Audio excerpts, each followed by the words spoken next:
मुलगी शिकली, प्रगती झाली.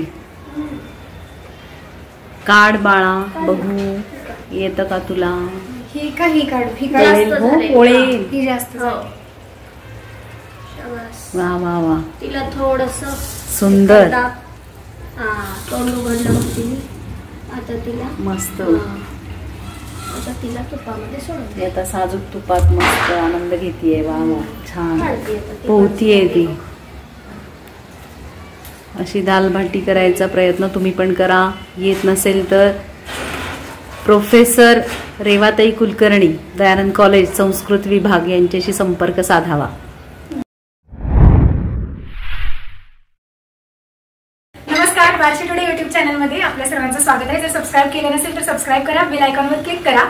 आज आहे भाऊबीज. भाऊबीजेच्या दिवशी माझा मामा रेसिपी करतोय. आम्ही मावशीकडे आलोय तिथे सोलापूरमध्ये, आणि माझा मामा मध्य प्रदेश मधला आहे, त्यामुळे तो त्यांच्यातली स्पेशल रेसिपी आहे दाल भाटी, ती करतोय. तर आपण रेसिपी बघूया. बाटी ऑलरेडी झालेली आहे मावशीकडून. आता मामा दाल हा. तर माझी मावशी जी ती संस्कृतची टीचर. माझा मामा पण संस्कृतवाला आहे, तर मग मी ट्राय करते संस्कृतचे 1-2-3 वाक्य बोलायचं. किम मातुला किं वदसि भोः? काय म्हणतेस? आद्य किं पच्यते? एवं मध्यप्रदेशस्य पदार्थविशेषः दाल बाफली इति उच्यते. तत्र बाफली संजाता, बाफली झालेली आहे. आता आपण करूया दाल. त्यासाठी संस्कृत शिकणं गरजेचं आहे. दाल मध्ये किंचित अस्ति. दाल मध्ये किंचित अस्ति. किम अपेक्षते? समापत्रम्. हा, हे आपण मुगाचं कशाचं शिजवलंय? तुवर. आद्यगुरु शंकराचार्यांकडून आपल्याला हे झालेले सत्कार झालेला आहे असे डॉक्टर विजय शर्मा उर्फ मीमांसा रत्न, पूर्व मीमांसा रत्न अशी उपाधी मिळालेली आहे. आणि म्हणजे फक्त शिक्षणच नाही तर शिक्षणाबरोबर पाककला अत्यंत सुंदर जमते. मध्य प्रदेशमध्ये जन्म झालाय, मध्य प्रदेशमध्ये बालपण गेलेलं आहे, आणि तिथून महाराष्ट्र असा प्रवास त्यांचा. काय करतायत आणि कशी करतायत ते बघूयात. तेल घातले मी पहिल्यांदा फोडणीसाठी. व्याघारणम् इति वक्तुं शक्यते. म्हणजे आघार हा शब्द आहे संस्कृतमध्ये. वरून जे काही आपण टेस्ट आणण्यासाठी तेल तूप, फ्लेवर्ड तेल तूप घालतो ना, साध्यालाही आघार म्हणतात. मग हिंदी वगैरे मध्ये बघार शब्द आहे, तर तो कुठून आला असेल, तर कसा आला असेल असं वाटतं. विशेष आघार म्हणजे बघार. मसाल्यांची पण बहुतेक नावं संस्कृत आहे. आपल्या हातात तमालपत्र आहे. हा, हे सांगू शकतो आपण संस्कृत नाव आहे. पण हरिद्रा, मरीचिका, धान्यक चूर्णम, धान्यक चूर्णम म्हणजे धना पावडर. हा, मिरची, लाल मिरची, मरीचिका, रक्त मरीचिका, लाल मिरची. काळी जी असते, मिरे जे असतात त्याला आपण मरीचिका म्हणतो. हरिद्रा, सरशप, मोहरी, जीरकम, जीरक एव भवति तस्य. हरित मरीचिका, मिरची, अद्रक, अद्रक अस्य नामाला ज्ञायते. बडीशोप, बडीशोप माहिती आहे, संस्कृत नाव. एवं रीत्या हा, इदं फलं किं, यं शाकं वा फलं इति संदेहः. टमाटर बघार के लिए हो गया. बेसिक इतना ही है. तेल गरम होते हा असा काय मध्य प्रदेशातला स्पेशल हे का, म्हणजे काय तिथे गोड पदार्थ आणि तिखट पदार्थ काय प्रसिद्ध? MP, राजस्थान आणि गुजरात. गुजरातमध्ये कमी, पण राजस्थान, MP मध्ये दाल बाफला चूरमा किंवा दाल बाटी चूरमा अशी एक रेसिपी, एक पदार्थ प्रसिद्ध आहे. त्यातला आपण चूरमा आज केलेला नाहीये, फक्त दाल बाटी. चूरमा म्हणजे जे आम्ही पोळीच करतो, तूप साखर घालून वगैरे करतो, तो चूरमा का आणखी काय? म्हणजे अशी जाड आपण आज घेतली तशी कणिक घेऊन ते असं मोठा गोला करतात त्याचा, आणि तो पारंपरिक पद्धत अशी आहे की गौऱ्यांवर भाजायचा. मग त्याचा त्यात मीठ न घालता मग ते चुरा करून, त्याचा कुटून चुरा करून बढ़िया घी, शक्कर का बूरा, इलायची, ये सब मिला के चाहे तो गोल रोटी बनाइए. शोरमा नहीं, कढ़ाई जल रही है. साइड से जरा बंद करा. ये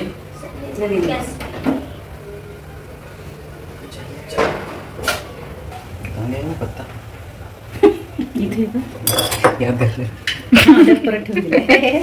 तुझ्या मागे कढीपत्ता पण. कढीपत्ता हिरवा नाहीये.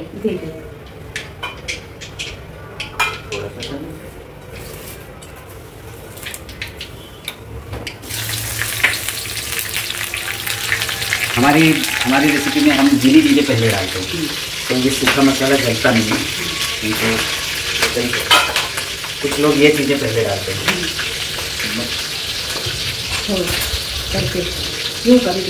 घे म्हणलं हो गई है।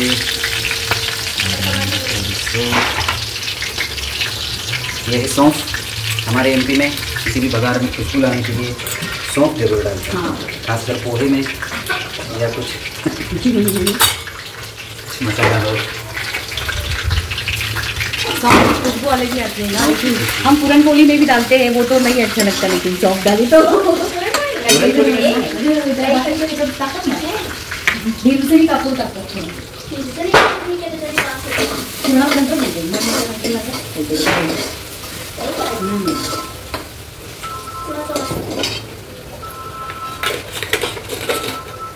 ये इसका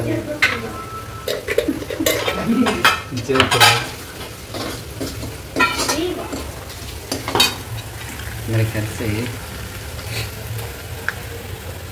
इसमें धनिया डाल सकते हैं। माझी बहीण मावशी विजयदादा असं कोणीच कांदा लसूण खात नाही, त्यामुळे हा. बिना कांदा लसणाचं सुद्धा इतकी छान चव येऊ शकते। एकदा ट्राय करा। असं छान मसाले घालते विजयदादा। तिखट कुठले आहे? फार तिखट करत नाही ना हे तिखट पण एमपी कडचं आहे का? कारण हे सोलापुरी तिखट आहे, बॅडगी मिरची आहे। मेडिसिनल युजेस पण सांगा। सगळ्या या मसाल्यांचे मेडिसिनल युजेस आहेत फार्मसीमध्ये। अँटी कॅन्सर प्रॉपर्टीज असतात त्यांच्यामध्ये, डायजेस्टिव्ह प्रॉपर्टीज असतात, डिमिलिसंट एक्सपेक्टोरंट्स म्हणून यूज केले जातात। ही माहिती आम्हालाही नवीन मिळाली।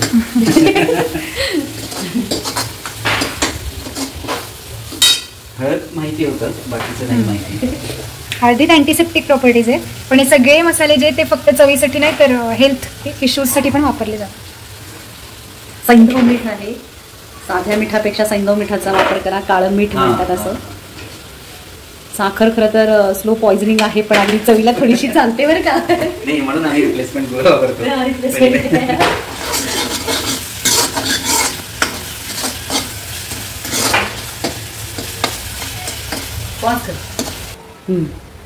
मामा तुझं सगळं बालपण गेलेलं आहे मध्य प्रदेशात आणि आता महाराष्ट्रात सगळं पुढचं कॉलेज वगैरे लाईफ महाराष्ट्रात गेली, तर काय डिफरन्स आहे? महाराष्ट्र छान आहे का मध्य प्रदेश? आणि असं कंपॅरिझन काही नाहीये, दोन्ही ठिकाणी वेगवेगळ्या संस्कृती आहेत। मला महाराष्ट्रात खूप छान नवीन संस्कृती, वेगवेगळ्या म्हणजे खाद्य संस्कृतीही आणि घरातही वातावरण खूप छान वेगळं मिळालं। गुरुकुलात होतो तेव्हापासून सगळं स्वतः करायची आम्हाला ट्रेनिंग मिळालेली आहे, त्यामुळे स्वयंपाक वगैरे गोष्टी आम्ही सगळ्या थोडं शिकलेल्या आहेत। कसं आहे तिकडे धार्मिक म्हणजे मंदिरं खूप आहेत असं म्हणतात। एमपी युपी मध्ये मंदिराचं छान आणि स्वच्छता आहे, महाराष्ट्रात तशी त्या मानाने जरा कमी आहे। आणि जनसामान्य हा कृष्ण भक्ती किंवा शिवभक्तीमध्ये लीन आहे, असा गुजरातचा थोडासा प्रभाव मध्य प्रदेशवरती भक्तीचा आहे। म्हणजे महाराष्ट्रात देवीला महत्व जास्त आहे, तसं तिकडे श्रीकृष्ण महादेवाला महत्व। असं इथे महाराष्ट्रामध्ये नैवेद्य म्हणजे अगदी महाराष्ट्रीयन पुरणपोळी असते, मध्य प्रदेशात आणि संत साहित्य, हा या गोष्टी आमच्याकडे या प्रमाणात नाहीये जेवढ्या महाराष्ट्रात आहे। बरोबर, अगदी। कारण इथे प्रत्येक गावामध्ये कुठल्या ना कुठल्या तरी जातीमध्ये संत होऊन गेलेले आहेत, त्यांनी वेदांतांचं तत्वज्ञान घेतलेलं आहे। या सगळ्या गोष्टी आमच्याकडेही आहेत, पण त्या याच्या स्वरूपात आहेत की आता रामचरितमानस याचं खूप प्रचलन आहे या भागात, वाल्मिकी रामायणाचं प्रचलन। रामचरितमानस हे ब्रजभाषा अवधी भाषामध्ये म्हणजे लोक बोली भाषेमध्ये असल्यामुळे त्याच्या रेफरन्सनी संस्कृती चालते तिथे, घरातलं वातावरण। म्हणजे आज पण आपण ती संस्कृती जपली आहे खरं तर। ज्ञानेश्वर माऊलींच्या पाठीवरती मांडे केले होते मुक्ताबाईंच्या हट्टासाठी, तसं आज आपण जरा ऍडव्हान्स ओव्हन वरती दालबाटी करतोय। बाकी सगळी आपली संस्कृती दोन्ही प्रदेशांमध्ये, आणि मी जिथून येतो देवास, तर देवास हे संस्थांचं म्हणजे शिवाजी महाराजांच्या राज्याचाच एक भाग होता। आणि देवास असं एक राज्य होतं ठिकाण की एकाच नगरामध्ये 2 राजे असायचे, असंही एक ऐतिहासिक महत्व देवासचं आहे। कुमार गंधर्व देवासला राहिलेले आहेत। त्यांचं जेव्हा आजारपण होतं त्यावेळेला त्यांना निसर्ग ठिकाणी राहायचं होतं, निसर्गरम्य ठिकाणी, श्वासाचा त्रास होता काहीतरी. त्याच्यानंतर त्यामुळे त्याची कुमार निर्गुणी भजनाची भजनाची तिथेच बाजूला कबीर आश्रम असल्यामुळे तिथून त्यांना ती प्रेरणा मिळाली आणि ते निर्गुण भजन कुमार गंधर्वांच्या ह्याच्यात आले. आम्ही ते ठिकाण पाहिलं, म्हणजे लहानपणापासून आम्ही देवीची एक टेकडी आहे देवाचा, माझ्या जन्म ठिकाणी, तिथे खाली त्यांचं घर आहे, बाजूलाही शक्तिपात संप्रदायाचा आश्रम आहे, मागे कबीर आश्रम आहे, असं ते सगळं आध्यात्मिक वातावरण तिथे खूप छान. वर देवी आहे तिथे. त्यामुळे महाराष्ट्रात आपला देवास, इंदोर या ठिकाणी शिंदे होळकर या लोकांचं राज्य होतं ना. पवार, देवासला पवार राजे आहेत, अजूनही आहेत त्यांचे वंशज, ते MLA वगैरे आहेत अजूनही. आणखी म्हणजे त्यांचं पॅलेस पण आहे देवासला.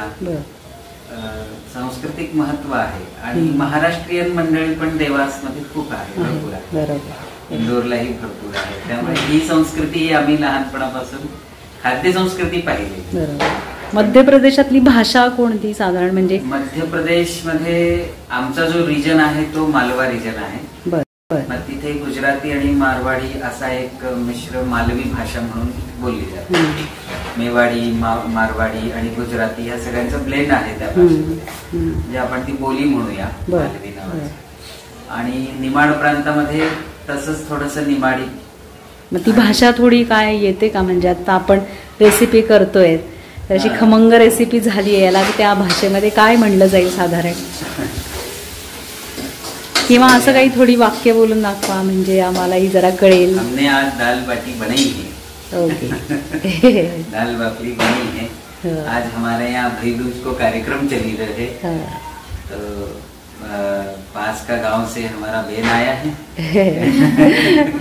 आने जाइए. इनकी आने की खुशी में कहीं नवी थोड़ो नयो काही करणं चाहिए, तो हमने दाल बाटी बनाई है. म्हणजे असं जरा नाकात आवाज येतो का तुमचा? हे भाषा बोलता ना, जरा नाकात आवाज येतोय. हा, ही भाषा अशीच आहे. अनुनासिक वर्ण आमच्या भाषेत जास्त आहे. आणि जेव्हा देवाला नैवेद्य दाखवला जातो तर काय स्पेशल केलं जातं मध्य प्रदेशमध्ये? काय असतं नेमकं? हा, म्हणजे घरगुती कार्यक्रम असेल तर असा हा आमचा, कारण किसान म्हणजे किसान काय म्हणतात मराठी? शेतकरी. आमचा जो सगळा भाग आहे तो शेती प्रधान, शेतकरी प्रधान असल्यामुळे आहार हा हलका खाऊन चालत नाही त्या लोकांना. त्यामुळे असा जड आहार असतो रोजच्या जेवणामध्ये दोन्ही वेळा. दालबाटीसाठी दाल अशी स्पेशल कुठली असते का? तूर डाळ फक्त? ओके. तूर डाळ आमची महाराष्ट्रीयन फार प्रसिद्ध आहे, त्यातून बार्शीची जास्त प्रसिद्ध आहे. तर तूर डाळ तुम्हाला दालबाटीसाठी घ्यायची असेल तर भगवंताच्या बार्शीला यावं लागेल तुम्हाला. आणि तिथेही दालबाटी करून दाखवा, म्हणजे आमच्या सगळ्या प्रेक्षकांना, बार्शीकरांना आनंद होईल. मस्त छान असा सुगंध येतोय. मगाशी रेवाताईंनी सांगितल्यासारखं पदार्थ जेव्हा आपण करतो तेव्हा पंचेंद्रियांना पण त्याचा आनंद मिळत असतो. असा दालबाटीचा कार्यक्रम छान चालू आहे. बाकी संस्कृत मधून शिक्षण घेतलं खरं तर, म्हणजे आता तसं पाहता संस्कृतला आहेच आहे महत्व, पण आणखी काय म्हणजे संस्कृतमध्ये असं करिअर करावं का, ते क्षेत्र निवडावं का संस्कृतचे प्राध्यापक म्हणून? भाषेची आवड असेल, ग्रामरची आवड असेल तो तर भाग झाला, पण सायन्स मध्येही एक तुम्ही करिअर करत असताना जर संस्कृतचं शिक्षण घेतलं तर इंडियन नॉलेज सिस्टमच्या थ्रू आता रिसर्च करण्यामध्ये आपण खूप पुढे जाऊ शकतो. कारण NEP 2020 जेव्हा इंट्रोड्यूस झालेलं आहे त्यानंतर IKS म्हणजे इंडियन नॉलेज सिस्टमला चांगला प्रतिसाद मिळाला. आणि आपल्या भारतीय परंपरेतून विज्ञानाचं शिक्षण कसं आलेलं आहे, नुसतं आपल्याकडे फक्त आध्यात्मिक शिक्षण किंवा पूजापाठ इत्यादीचं शिक्षण होतं संस्कृतमध्ये असं नाहीये. तर बाकीच्याही विद्या म्हणजे 14 विद्या 64 कला हे आपण ऐकत आलेलो आहोत. तर त्याकडे आता समाजाचं लक्ष गेलंय IKS इंट्रोड्यूस झाल्यामुळे. आणि सगळे ग्रंथ जे आहेत त्या भाषेत ते संस्कृत भाषेत आहेत त्या विषयांचे. त्यामुळे आपल्याला नवीन काही करण्यासाठी खूप संधी उपलब्ध झालेल्या आहेत. त्यामुळे संस्कृत मधून करिअर करणाऱ्यांसाठी खरंच चांगले दिवस. फक्त आपला रिसर्च माइंड असला पाहिजे, संशोधनामध्ये आपली आवड असली पाहिजे आणि भाषेवरती मेहनतीची तयारी असायला पाहिजे. तर संस्कृतला खूप चांगले दिवस आहेत. आपण इंटरडिसिप्लिनरी स्टडी हा खूप छान होऊ शकतो सध्या. त्यामुळे खूप छान दिवस आहेत. अगदी याच्यात आपण सगळं पौष्टिक घातलेलं आहे खरं पाहिलं तर. म्हणजे आयुर्वेद येतं, आयुर्वेदाचा बेसही संस्कृतच आहे, बरोबर आहे ना? आयुर्वेद सगळं दर्शन, आयुर्वेद एक दर्शन आहे आपल्याकडे. आयुर्वेद सुद्धा एक मोक्षशास्त्र आहे. पण त्याची आध्यात्मिक बाजू आपण हे केली तरीही या भौतिक शरीराला तुम्ही परमात्मा साक्षात्कारासाठी तयार करणे आणि परमात्मा साक्षात्कार हे याच देहात होणार, ह्या आयुर्वेद दर्शनाच्या मेहनतीची तयारी असायला पाहिजे. तर संस्कृतला खूप चांगले दिवस आहेत. आपण इंटरडिसिप्लिनरी स्टडी हा खूप छान होऊ शकतो सध्या. त्यामुळे खूप छान दिवस आहेत. अगदी याच्यात आपण सगळं पौष्टिक घातलेलं आहे खरं पाहिलं तर. म्हणजे आयुर्वेद येतं, आयुर्वेदाचा बेसही संस्कृतच आहे, बरोबर आहे ना? आयुर्वेद सगळं दर्शन, आयुर्वेद एक दर्शन आहे आपल्याकडे. आयुर्वेद सुद्धा एक मोक्षशास्त्र आहे.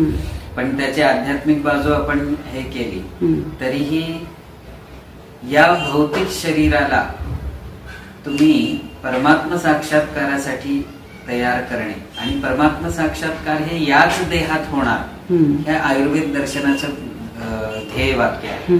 बाकीच्या भक्ती संप्रदायामध्ये मोक्ष म्हणजे दुसऱ्या ठिकाणी मिळणार, पण याच शरीरामध्ये मोक्ष मिळवण्यासाठी आयुर्वेद प्रयत्नरत आहे. म्हणून त्यांनी काय केलेलं आहे की ह्या शरीरालाच हर गौरी जग तनु करायचं आहे. हर म्हणजे शिव आणि गौरी म्हणजे पार्वती. तर अभ्रक आणि पारा याचं मिश्रण करून, म्हणजे रसायनशास्त्र आपलं किती प्रगत होतं त्यावेळेला की हे असे खनिज जे आहेत ते आपण सेवन करू शकत होतो, म्हणजे आताही करतोय. ते तेव्हापासून आयुर्वेदामध्ये रसायनशास्त्र तेवढं प्रगत झालेलं आहे. तर त्यांनी ते शरीर असं निर्माण करायचं की दिव्य शक्ती, दिव्य ऊर्जा. हे आता आपण बघतोय की पुढचं जसं जसं रिसर्च होत आहे तसं आपण त्या सगळ्या गोष्टी कुठेतरी भौतिक मर्यादाच्या पलीकडे जाऊन आपल्याला सायन्स मिळायला लागलेलं आहे. तसं त्यांनी ते डेव्हलप केलेलं आहे. बरोबर. आणि या शरीराला ती आध्यात्मिक ऊर्जा सहन करता यावी यासाठी शरीरही तेवढं निरोगी आणि मजबूत असलं पाहिजे. म्हणजे त्यासाठी आहार चांगला पाहिजे. आहार तर चांगला पाहिजे. तर अशी रेसिपी करण्याचं आई वडिलांकडूनच तुम्हाला नॉलेज मिळालेलं आहे की आवडच आहे? हे सगळं मी गुरुकुलात शिकलो. ओके. घरी तर काही प्रसंग येतच नव्हता, पण गुरुकुलात स्वामींची सेवा मला मिळाली. स्वामींची सेवा करायची. ब्रह्मचारी होते, नैष्ठिक ब्रह्मचारी ते. त्यामुळे ते नैष्ठिक ब्रह्मचार्यांची सगळी सेवा तीही ब्रह्मचार्यांनी करायची. त्यामुळे त्यांचा प्रसाद आहाराचा मला करायचा. माझी नेमणूक झाली त्याच्यामध्ये. मग ते जे छोटे स्वामीजी होते त्यांनीच मला ह्या सगळ्या गोष्टी शिकवल्या. तिथे गॅस वापरायचं नसतं, त्यामुळे चुलीवरती अगदी. आणि काय म्हणतो आपण कोळशाची शिगडी. बरोबर आहे. त्याचा सुगंध पण वेगळा काही छान अन्नाला येत असेल. बरोबर आहे. तो सुपाच्य असतो, हलका असतो आणि त्यांनी आपल्याला, म्हणजे आता असं आपण म्हणू शकतो की जर एखाद्याची इम्युनिटी चांगली नसेल तर तो या भोजनाने सारखा आजारी पडेल, पण त्या भोजनाने तो सारखा नाही पडणार. आहाराचा विभाग चांगला. बरोबर. अगदी गुरुकुल पद्धतीचं शिक्षण असावं नाही का? आत्ताचे जे रील्स, मोबाईल स्क्रोलिंग मध्ये अडकले, खूप गरजेचं आहे. आम्ही ज्या गोष्टी शिकलो, आम्ही हे जे सोर्सेस आपल्याला मिळतात, नॅचरल सोर्सेस म्हणा किंवा समाजाने आपल्याला काही दिलेलं आहे, त्याची परतफेड आपल्याला करायची असते. ही एक भावना आणि तेवढ्या जबाबदारीने वागणं, हे आम्ही लहानपणापासून गुरुकुलांमध्ये शिकतो. शेअरिंग शिकतो, कारण तुम्हाला फार सोयी तिथे नसतात. त्यामुळे आहे त्यातून आपल्याला सगळ्यांना एकत्र राहून निरोगी राहून काहीतरी करायचं आहे. त्यामुळे मुलांमध्ये आणि कसं असायचं, सणवार आले की प्रत्येकाला सुट्टी मिळायची नाही, मग त्याच्या घरून काही थोडस यायचं दिवाळीचं फराळ समजा, तर तो आम्ही सगळ्या याच्यामध्ये वाटून, कारण प्रत्येकाला ते नाही. अशा छोट्या छोट्या गोष्टीतून एक आजारी पडला की बाकीच्यांनी त्याला मदत करायची, सेवा करायची, ह्या सगळ्या गोष्टी घरात नाही मुलं शिकत. बरोबर. त्यामुळे त्या गोष्टी त्याग थोडं आपण शिकतो. आता मोबाईल हातातून घेतला की ते वेड्यासारखे होतात, पण तिथे त्या गोष्टी नसतात. त्यामुळे स्वतःवरती चांगलं म्हणजे संस्कारही घडतात, संयमही घडतो, संयम शिकतो आपण गुरुकुलांमध्ये. आणि प्रत्येकाच्या आयुष्यात खालीवर होत असतात, अभाव असताना आपण कसं जगायचं या गोष्टी आपण गुरुकुलात शिकतो. कारण तिथे गरीब श्रीमंत हा भेद नसतो, सगळ्यांना सारखी वागणूक असते. त्यामुळे तुम्हाला लिमिटेड गोष्टीमध्ये आपल्याला हे आयुष्य जे आहे ते भोगण्यासाठी नाहीये, ते साधन आहे काहीतरी मिळवण्यासाठी. ते ज्ञानाची आपोआप तिथे आपली तयारी होते, आवड लागते, बरोबर, निर्माण होते आवड, आणि त्यानुसार आपण करतो. म्हणजे सुखांचा उपभोग घेण्यापेक्षा साधन म्हणून वापरून काहीतरी लक्ष आपल्याला जे दिलेलं आहे ते आपण गाठायचं. ही ट्रेनिंग आपोआप गुरुकुलांमध्ये होते आणि ती लहानपणी होते, त्यामुळे ती पक्की होते. नंतर आपल्याला पैसा असेल नसेल जगता येतं, ध्येयासाठी जगता येतं आणि समाजाला काहीतरी देता येतं, हा मोठा प्रश्न आहे. गुरुकुल ट्रेनिंग मध्ये हे आम्हाला मिळालं. आता ही कांदा लसणाशिवाय केलेली दालबाटी आहे. कांदा लसूण घातल्याशिवाय अगदी चांगली रेसिपी होत नाही असा समज, गैरसमज जे काही आहे ते. तर का बरं, म्हणजे कांदा लसूण सुरुवातीपासूनच खात नाही, त्याच्या मग अध्यात्म, आयुर्वेद असं काही आहे का? हा, कारण असं आहे की पदार्थ नाहीच आहे त्याचा, म्हणजे दालबाटीत तसं काही त्या रेसिपीमध्ये लागत पण नाही. पण तुम्ही पण कांदा लसूण खात नाहीयेत रेवाताई, म्हणजे काय असं नाही खाल्लं तरी? कांद्याला, कंदर्पाला उत्तेजक म्हणलेलं आहे. म्हणजे तुम्हाला आता ते सायन्सच्या प्रॉपर्टीज ते सांगते. आणि लसूण पण तसंच आहे, रक्तप्रवाह वाढवतात, त्याला उष्णता निर्माण करतात. आणि जेव्हा तुम्हाला ध्यान धारणा उपासना करायची आहे किंवा एका ठिकाणी बसून फार वेळ अभ्यास करायचा किंवा बौद्धिक श्रम जास्त करायचं, म्हणजे थोडक्यात रिसर्च करायचा, अभ्यास करायचा, अशा वेळेला जर शरीरामध्ये तसे घटक असतील तर तुम्ही एका ठिकाणी जास्त वेळ बसू शकणार नाही, अभ्यास करू शकणार नाही, मन एकाग्र होणार नाही. या गोष्टी त्याच्यातून घडतात. म्हणजे बघा, थोडक्यात कसं आहे की आता आपण जसं कॅलरीज मोजतो, प्रोटीन मोजतो, त्या पदार्थात काय काय घटक आहेत हे जसे मोजतो, तशी आपली शास्त्रीय पद्धत अजून एक आहे की 3 प्रकारचे घटक असतात प्रत्येक पदार्थात, सत्व, रज आणि तम. आणि त्याच्यानुसार जे कॅटेगरायझेशन केलेलं आहे त्यामध्ये कांदा आणि लसूण हे अधिक प्रमाणात तमोगुणात्मक आणि रजोगुणात्मक आहे. मग ज्याला अभ्यास करायचा आहे, बुद्धीचं काम करायचं, त्याला गुण कुठला आवश्यक आहे? सत्वगुण आवश्यक आहे. मग ज्याला सत्वगुण जास्त पाहिजे आहे त्यांनी शक्य तितकं तमोगुणात्मक आणि रजोगुणात्मक गोष्टी खाण्याच्या आहारातून टाळाव्या. बरोबर. यासाठी म्हणून हे नियम आहे. तूप जे आहे ते तुपाने सत्वगुण आहे, पण ते कसं पातळ होतं आणि बुद्धीची तरलता वाढण्यासाठी त्याचा उपयोग. म्हणून या गोष्टी वर्ज्य प्रकरणामध्ये सांगितल्या. बाकी त्या वाईट असतात वगैरे या दृष्टीने नाही, त्याचे लसूण पण औषधच आहे. औषध आयुर्वेदामध्ये लसूण चांगलं औषध सांगितलं. लसणादी वटी वगैरे पण त्याची औषध असते. कांद्याचे बाकी काही हे असतील चव म्हणून. आणि तुम्ही बघा ना, कांदा घालून केलेली भाजी आणि कांदा न घालता केलेली भाजी जास्त टिकणार. कांदा केलेली भाजी जास्त वेळ टिकत नाही. म्हणजे काय झालं की त्याच्यामध्ये पंचभौतिक रचना त्याची अशी आहे की ते लवकर हे करतात, त्यामुळे त्या वृद्धी होते. परत योग ध्यान उपासना करणाऱ्या किंवा विद्यार्थ्यांसाठी कामोत्तेजना वाढून चालत नाही. कांदा जास्त खाल्ल्याने कामोत्तेजना, लसूण खाल्ल्याने कामोत्तेजना वाढते, त्यामुळे ब्रह्मचर्याचा नाश होतो. तोही एक महत्वाचा घटक आहे. हाही आमच्या म्हणजे आध्यात्मिक जगामध्ये, उपासना जगामध्ये त्याचं फार महत्व आहे. याच्यामध्ये आपण काय आता फक्त टोमॅटो आणि भाज्यांमध्ये म्हटलं तर काय घातलं? काहीच घातलं नाही, दुसरं काहीच नाही. दुसरं काही, कोथिंबीर, साधी फोडणी आपली. अशी मस्त दाल बाटी आणि केळाचा हलवा रेवाताई आणि विजयदादांनी केलेला आहे. मस्त भाऊबीज साजरी झाली आहे आमची. तुमच्याही तोंडाला पाणी सुटलंय ना? नक्कीच सुटलं असेल. असा छान रेसिपी करून व्हिडिओ तयार करा आणि माझ्या बार्शी टुडे यूट्यूब चॅनलला लाईक करा, सबस्क्राईब करा, शेअर करायला अजिबात विसरू नका.